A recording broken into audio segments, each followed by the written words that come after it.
کہ جس وقت حضرت ابراہیم علیہ السلام نے اپنے بیٹے سے کہا کہ بیٹے اسماعیل، میں خواب دیکھتا ہوں کہ میں تمہیں ذبح کر رہا ہوں، تو حضرت ابراہیم علیہ السلام کے بیٹے حضرت اسماعیل سمجھ گئے کہ نبی کا خواب بھی اللہ کا حکم ہوتا ہے، تو انہوں نے کہا قال یا ابت افعل ما تؤمر ستجدنی ان شاء اللہ من الصابرین، کہ ابا جان آپ وہ کام کر دیجئے جس کا اللہ تبارک و تعالی آپ کو حکم دیتا ہے، آپ کر گزریے، یقیناً آپ مجھے صبر کرنے والوں میں پائیں گے۔ گویا حضرت ابراہیم علیہ السلام اپنے بیٹے کو لے گئے سنسان پہاڑیوں کے درمیان میں، لے جا کر دونوں نے اپنے آنکھوں کے اوپر پٹی باندھ لی۔ اللہ نے قرآن مجید میں فرمایا فلما اسلما وتلہ للجبین ونادیناہ ان یا ابراہیم قد صدقت الرؤیا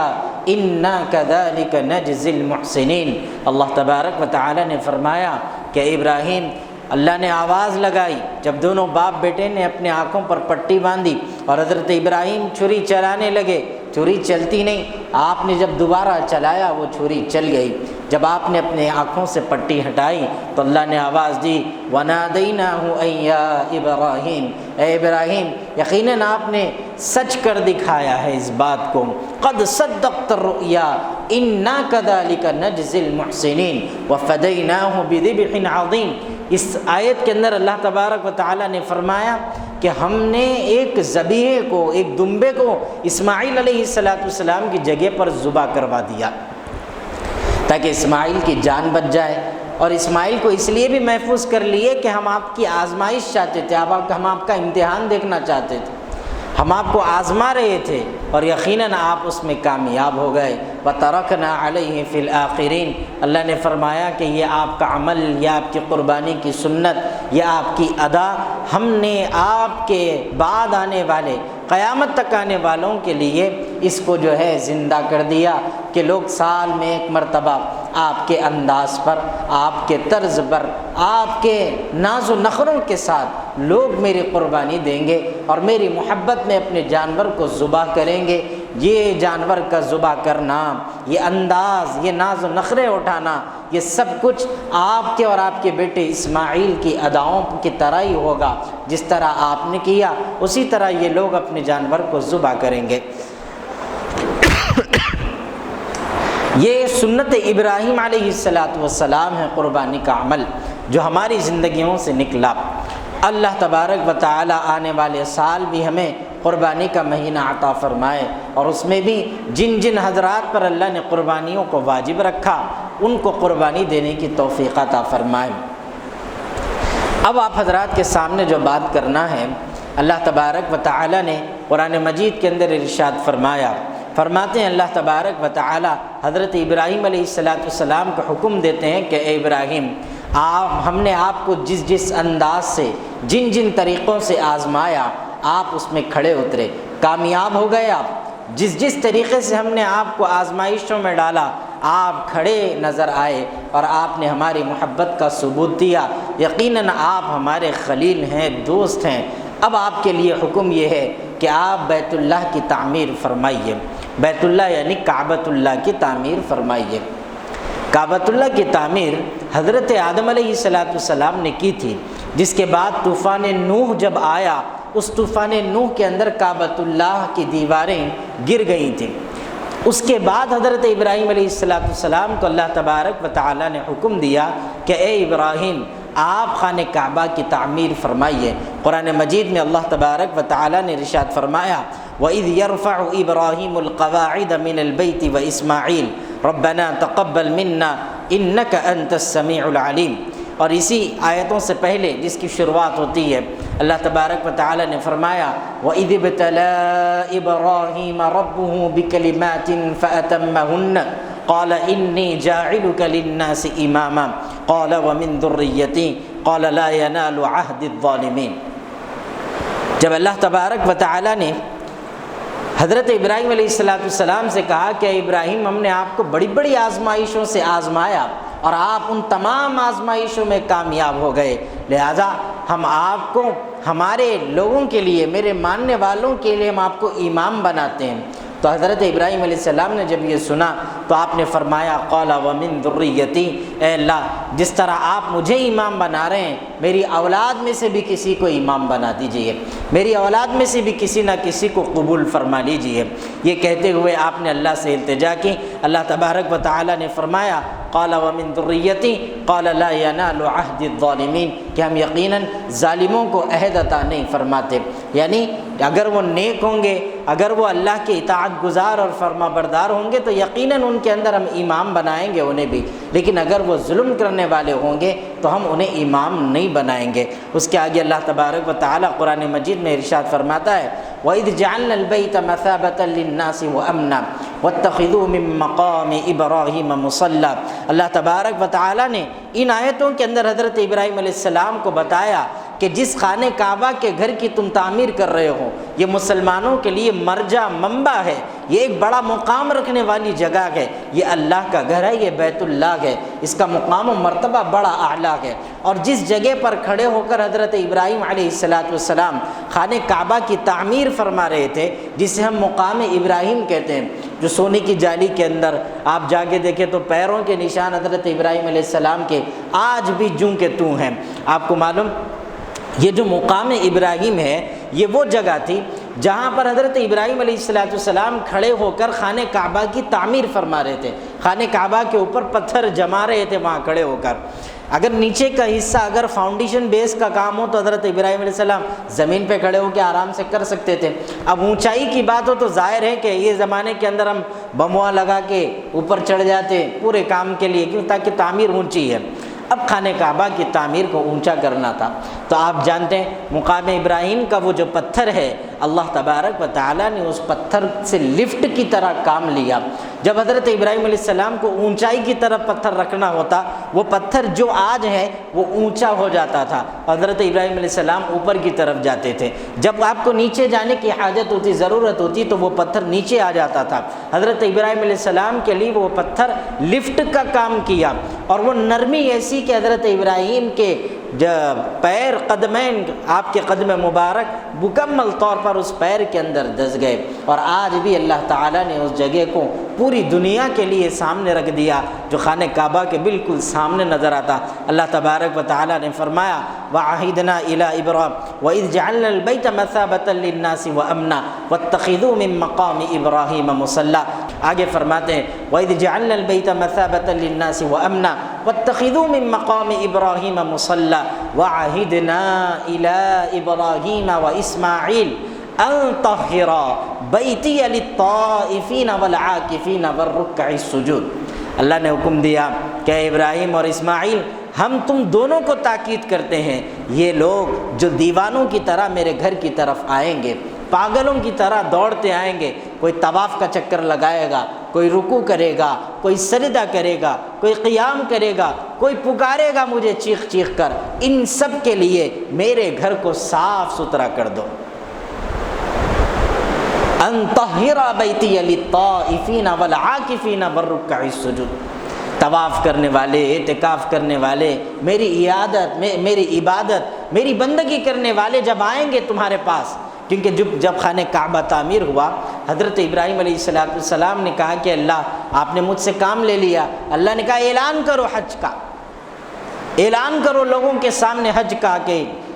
لوگ حج کے لیے جوق در جوق آتے جائیں۔ تو اس دور میں اعلان حج ہوا، آج تک یہ اعلان حج کے اوپر عمل ہوتے آ رہا ہے، قیامت تک یہ سلسلہ جاری و ساری رہے گا، کوئی اسے روکنے والا نہیں ہے۔ پھر آنے والوں کا اکرام بھی تو ہو، کیونکہ ہر حاجی حج کرنے والا بندوں کا، حکومت کا بعد میں پہلے اللہ کا مہمان ہوتا ہے، خواہ عمرے کے لیے جائے، حج کے لیے جائے، کچھ بھی کرنے کے لیے جائے۔ لیکن اگر اس کا مقصد ہو کہ میں خانہ کعبہ کو جا رہا ہوں، میں اللہ کے دربار میں جا رہا ہوں، میں اپنی معافی طلب کرنے جا رہا ہوں، فرمایا کہ وہ اللہ کا مہمان ہوتا ہے۔ وہ چاہے خانہ کعبہ میں جائے یا ایسی مسجدوں میں آئے یا چھوٹی چھوٹی مسجدوں میں جائے، اگر وہ اللہ کے گھر کو جاتا ہے، گھر کے اندر جس کے گھر میں آپ داخل ہو جائیں آپ اس کے مہمان ہو جاتے ہیں، گھر والا میزبان ہو جاتا ہے۔ فرمایا کہ اللہ تعالیٰ نے کہا کہ میرے آنے والے مہمانوں کے لیے ابراہیم اور اسماعیل تم دونوں مل کر اس کی پاکی کا، اس کی صفائی کا اور آنے والوں کا پورا طور پر لحاظ اور خیال رکھا جائے کہ انہیں کسی قسم کی تکلیف نہ ہو۔ اللہ تعالیٰ قرآن کی آیت اللہ فرما رہا ہے کہ ابراہیم اور اسماعیل ان طہر بیتی للطائفین والعاکفین والرکع السجود، کہ میرے یہاں آ کر عبادت کرنے والے، بندگی کرنے والوں کے لیے پاکی اور صفائی، صاف ستھرائی کا خیال کرو۔ میں تمہیں تاکید کرتا ہوں، کہا اللہ تبارک و تعالی، پابند کرتا ہوں تم کو کہ تمہارا کام ہے کہ تم اس کا لحاظ اور خیال رکھو۔ میرے عزیز بزرگوں اور دوستوں، حضرت ابراہیم علیہ السلام نے جب اس کی تعمیر فرما دی، خانہ کعبہ کھڑا ہو گیا، اور حضرت ابراہیم علیہ السلام سے اللہ تبارک و تعالی بہت خوش ہو گئے کہ ابراہیم علیہ السلام نے خانہ کعبہ کی تعمیر کی۔ آپ نے اپنے دونوں ہاتھ اٹھائے اور فرمایا وَإِذْ قَالَ إِبْرَاهِيمُ رَبِّ اجْعَلْ هَٰذَا بَلَدًا آمِنًا وَارْزُقْ أَهْلَهُ مِنَ الثَّمَرَاتِ مَنْ آمَنَ مِنْهُمْ بِاللَّهِ وَالْيَوْمِ الْآخِرِ۔ یہ اتنی بڑی دعا ہے، اور اس آیت کے اندر حضرت ابراہیم علیہ السلام نے وہ دعا مانگی جس دعا کو اگر نہ صرف مسلمان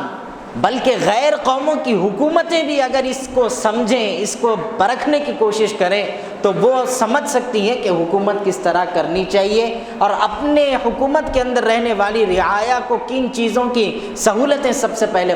فراہم کرنی چاہیے۔ آپ نے کہا وَإِذْ قَالَ إِبْرَاهِيمُ رَبِّ اجْعَلْ هَٰذَا بَلَدًا آمِنًا۔ ابراہیم علیہ السلام نے جس وقت خانہ کعبہ کی تعمیر فرما رہے ہیں، آپ نے اللہ سے دونوں ہاتھ اٹھا کر دعا کی، التجا کی کہ اے اللہ، یہ شہر جو مکہ مکرمہ ہے اس کو امن کا گہوارہ بنا دے، اس میں امن قائم کر دے، پیس لا دے،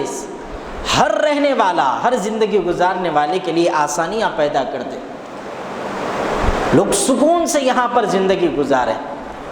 بلد آمینہ، پھر فرمایا وَارْزُقْ أَهْلَهُ مِنَ الثَّمَرَاتِ مَنْ آمَنَ مِنْهُمْ بِاللَّهِ وَالْيَوْمِ الْآخِرِ، اور ان لوگوں کے لیے جو آخرت پر ایمان رکھتے ہیں، یعنی ایمان والے ہیں، جو تجھے اپنا خدا مانتے ہیں، ان لوگوں کے لیے تو رزق کے انتظامات فرما۔ کیسا رزق؟ ثمرات، بہترین پھلوں والا، اچھے سے اچھا رزق ان کے اس کے انتظامات فرما۔ اب آپ جانتے ہیں عزیزان محترم، یہ تو آپ نے صرف مسلمانوں کے لیے مانگ لیا۔ بھئی جو لوگ آخرت پہ ایمان رکھتے تو مسلمان ہی تو رکھتا نا آخرت پہ ایمان، تو آپ کا ایمان انہی کی طرف، تو آپ کا اشارہ بھی انہی کے لیے تھا کہ آپ نے ان کے لیے دعا مانگی۔ لیکن اللہ تبارک و تعالیٰ کی محبت دیکھیے اپنے بندوں سے، اور پوری انسانیت سے اللہ محبت کرتا ہے۔ بھلے ہی ایک قوم کا ایک حکومت چلانے والا، ایک بادشاہ، بھلے یہ قوم کا ہو، لیکن اس کی فکر پوری انسانیت کے لیے ہونی چاہیے۔ وہ پہلے ایک انسان ہے، اللہ تبارک و تعالیٰ سکھاتا ہے بادشاہت کے اصول، بادشاہت کا طریقہ۔ حضرت ابراہیم نے مانگا کہ اے اللہ، اس ملک کے اندر، اس جگہ پر امن قائم کر دے، اس شہر میں امن کو نافذ کر دے، اور پھر فرمایا کہ اے اللہ، یہاں کے رہنے بسنے والوں کے لیے من الثمرات رزق اللہ کے ثمرات، پھلوں کی جو ہے فراوانی انہیں عطا فرما، انہیں رزق عطا فرما۔ اللہ تعالیٰ نے فرمایا، اب اللہ تبارک و تعالیٰ فرماتے ہیں کہ ابراہیم، آپ نے صرف ایمان والوں کے لیے مانگا، مگر ہم آپ کے اعلان کرتے ہیں ہم صرف ایمان والوں کو نہیں، کافروں کو بھی عطا فرمائیں گے، ہاں لیکن ان کو محدود ملے گا، کچھ حد تک ملے گا، زیادہ نہیں ملے گا۔ محدود ملنے سے مراد دنیا کے اندر ملے گا، آخرت میں نہیں ملنے والا ہے۔ اور اللہ نے اسی آیت کے آخر میں ارشاد فرمایا، آخرت میں تو ان کا ٹھکانہ ہمیشہ ہمیشہ کے لیے جہنم ہو جائے گا، جنہوں نے اللہ کو مانا نہیں، جنہوں نے اللہ کو سمجھا نہیں۔ میرے عزیز بزرگوں اور دوستوں، آج ملک کو اگر چلانا ہے، بادشاہت کوئی بھی وقت کا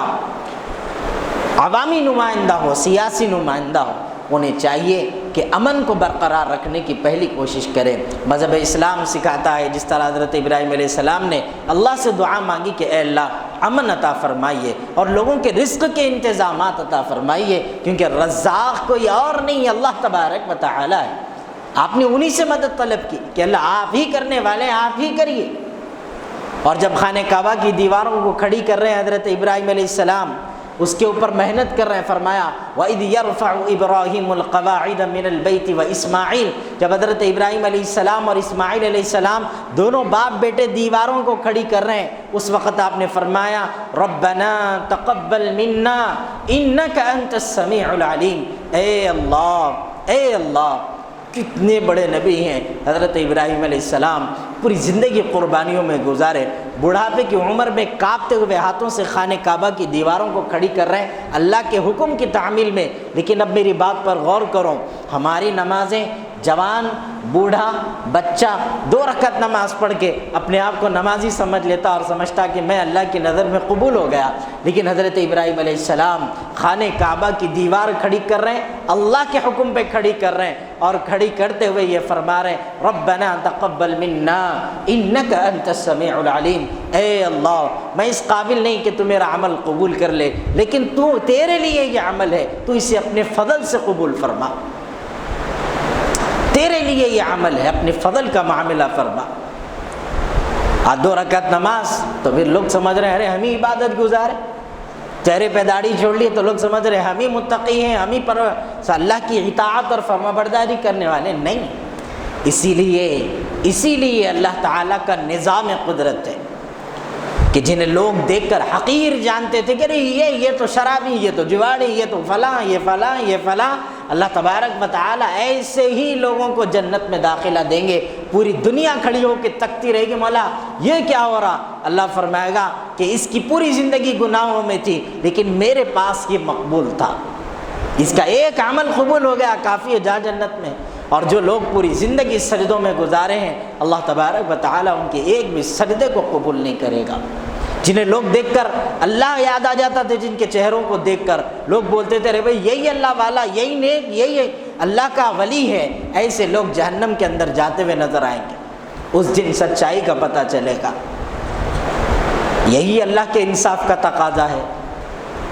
حدیث کی جس کتاب کو اٹھاؤ، بخاری کو، مسلم کو، ترمذی کو، ابن ماجہ کو، جس کتاب کو اٹھاؤ، سیاہ ستہ کی تمام کتابوں کو اٹھاؤ، پہلی حدیث لکھی جاتی ہے تو یہی انما الاعمال بالنیات، کہ تیری نیت ہی تیرے عمل کے اوپر ٹکی ہوئی ہے۔ جو نیت ہے تم اخلاص کے ساتھ اللہ کی طرف لو لگا کر کرو گے، جس طرح اللہ تبارک و تعالیٰ نے قرآن مجید میں فرمایا حسبنا اللہ و نعم الوکیل، کہ اللہ پر توکل کرو، اللہ کے اوپر ایمان، اللہ کے اوپر پورا یقین۔ آپ نے فرمایا ربنا تقبل منا،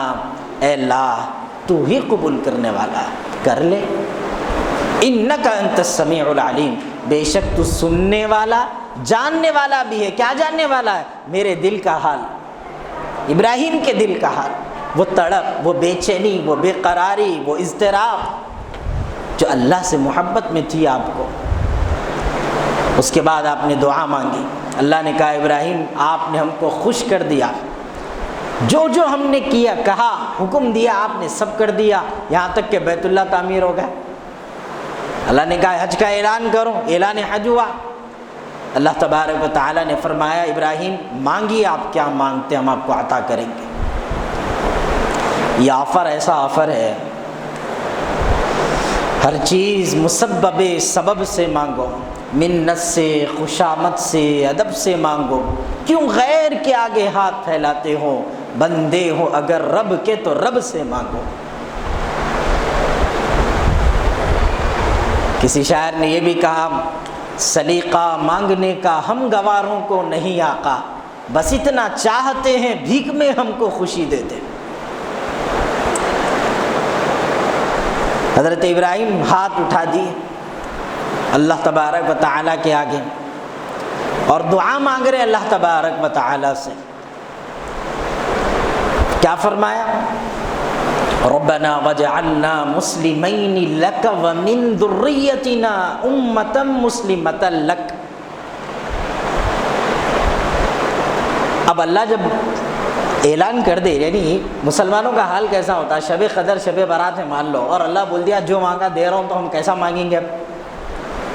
اور یا تو مان لو کہ آخرت کا دن کھڑا ہوا ہے اور اللہ کہہ دیا تو جو چاہ رہا وہ کرتا ہوں بول،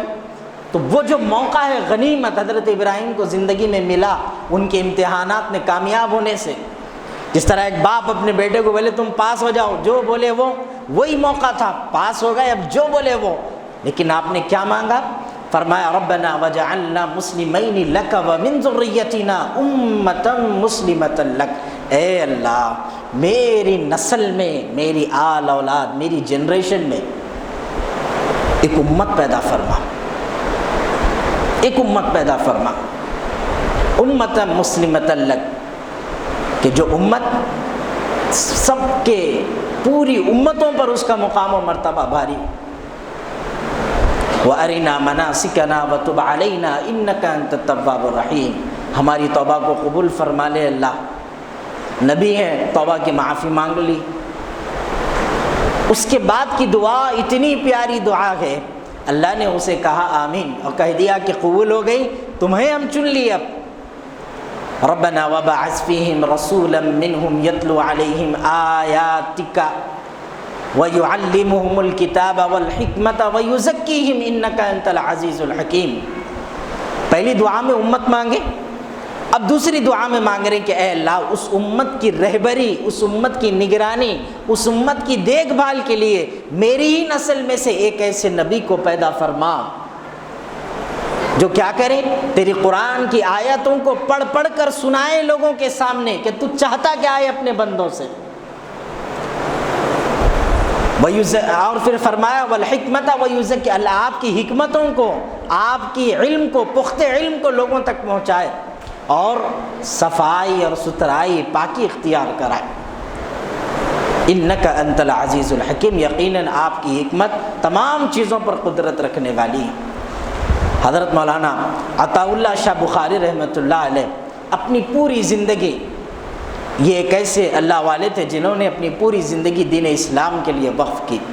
لیکن جب بھی آپ حضرت ابراہیم علیہ السلام کے بارے میں بات کرتے تھے، کتابوں میں لکھا گیا، عطا اللہ شاہ بخاری رحمۃ اللہ علیہ ایک جملہ ہی کہتے تھے اور لوگ اس پر رو دیتے تھے۔ جملہ یہ تھا کہ ابراہیم علیہ السلام نے اللہ کی ایسی عبادت اور بندگی کی کہ اللہ نے جب ان سے بدلے میں کچھ مانگا، کہ پوچھا کہ تم کیا چاہتے ہو ابراہیم بتاؤ، انہوں نے دو چیزیں مانگی اللہ سے اور اللہ نے دونوں بھی انہیں عطا کر دی۔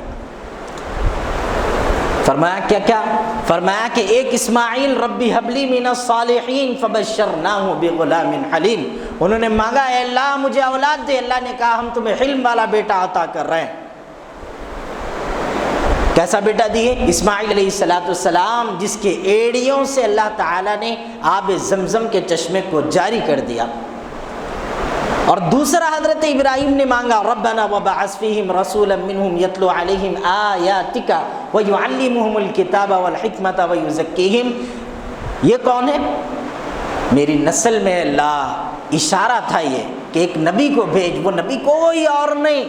وہ نبی جناب محمد رسول اللہ صلی اللہ علیہ وسلم تھے، جن کو اللہ تعالیٰ نے حوض کوثر عطا فرمایا۔ عطا اللہ شاہ بخاری رحمۃ اللہ علیہ فرماتے تھے قربان ہے ابراہیم علیہ السلام کے مقدر پر تمام یہ نسلیں، یہ جانیں، یہ مال، یہ دولت، کہ ابراہیم نے اللہ سے دو چیزیں مانگی، ایک زمزم والا، ایک کوثر والا، اور اللہ نے دونوں انہیں عطا فرما دیے۔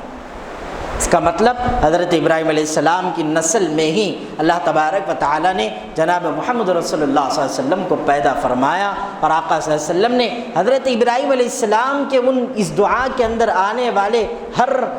دعا کے اندر مانگی ہوئی ہر حاجت کے اوپر اللہ کے رسول صلی اللہ علیہ وسلم نے عمل کیا۔ قرآن کی آیتیں پڑھ پڑھ کر لوگوں کو سنائے، لوگوں کے دلوں سے نفرت کو نکال کر ان کے دلوں کو پاکی میں تبدیل کیا، صفائی کی ان کے دلوں کی۔ یہ حضرت ابراہیم علیہ السلام ہے۔ اللہ کے رسول صلی اللہ علیہ وسلم شب معراج کے مقدس سفر پر جب گئے تو آپ سبھی لوگ جانتے ہیں ساتوں آسمان پہ ایک ایک پیغمبر اور کئی جگہ پر زائد پیغمبران بھی اللہ کے رسول صلی اللہ علیہ وسلم سے ملاقات کی ہے ساتوں آسمان پہ استقبال کے لیے، ایک نہیں کہیں زیادہ تھے، لیکن جب ساتویں آسمان پہ پہنچے تو آپ حضرات کو معلوم بھی ہوگا کہ ایک خانہ کعبہ جو زمین پہ ہے، خانہ کعبہ آسمان پہ ہے جو بنا ہوا ہے، اس خانہ کعبہ کی دیوار کو حضرت ابراہیم علیہ السلام ٹیکا لیے ہوئے بیٹھے ہوئے تھے۔ اللہ کے رسول صلی اللہ علیہ وسلم جب ساتویں آسمان پر پہنچے جبرائیل علیہ السلام سے پوچھا جبرائیل یہ کون ہے؟ تو فرمایا کہ یہ آپ کے والد۔ جبرائیل کے قول پر غور کرو آپ، کہا کہ یہ آپ کے والد، کیسے ہوئے والد؟ نسل میں باپ ہیں۔ فرمایا کہ یہ آپ کے والد جناب ابراہیم علیہ السلام ہیں۔ آقا صلی اللہ علیہ وسلم نے جب سنا کہ حضرت ابراہیم ہے، آپ صلی اللہ علیہ وسلم آگے دوڑے گئے، جس طرح ایک باپ کو دیکھ کر بیٹے کو جانا چاہیے، ادب کے ساتھ آپ آگے بڑھیں۔ اور اس طرف جب حضرت ابراہیم علیہ السلام نے دیکھا کہ رسول مقبول صلی اللہ علیہ وسلم بھلے ہی آپ کی اولاد میں پیدا ہوئے، لیکن آپ کا مقام آدم علی نبینا علیہ السلام سے بھی اعلیٰ اور افضل ہے۔ آپ کے مقام کے آگے ابراہیم، اسماعیل، آدم کچھ بھی نہیں، جو بھی ہیں آپ ہیں۔ آپ اٹھ کے کھڑے ہو گئے آپ کے استقبال کے لیے کہ یہ محمد رسول اللہ صلی اللہ علیہ وسلم ہیں۔ دونوں کا اکرام بتایا اللہ نے کہ بیٹا کتنی بلندیوں کو کیوں نہ چھوئیں، اس کے علم میں کتنی بھی اضافگی اور برتگی کیوں نہ ہو جائے، لیکن وہ اپنے باپ کے آگے چھوٹا ہے۔ اور اس طرف یہ بھی کہ ایک باپ کو بھی چاہیے کہ جب اولاد کے اندر کچھ صلاحیتوں کو پیدا کیا جائے تو اس انداز سے بھی وہ اس کا بھی اکرام اور اس کے بھی مقام و مرتبے کو سمجھے، اس کو بھی وہ درجہ دے جو دینا چاہیے۔ یہ اللہ تبارک و تعالی اور حضرات پیغمبر نے ہم کو سکھایا۔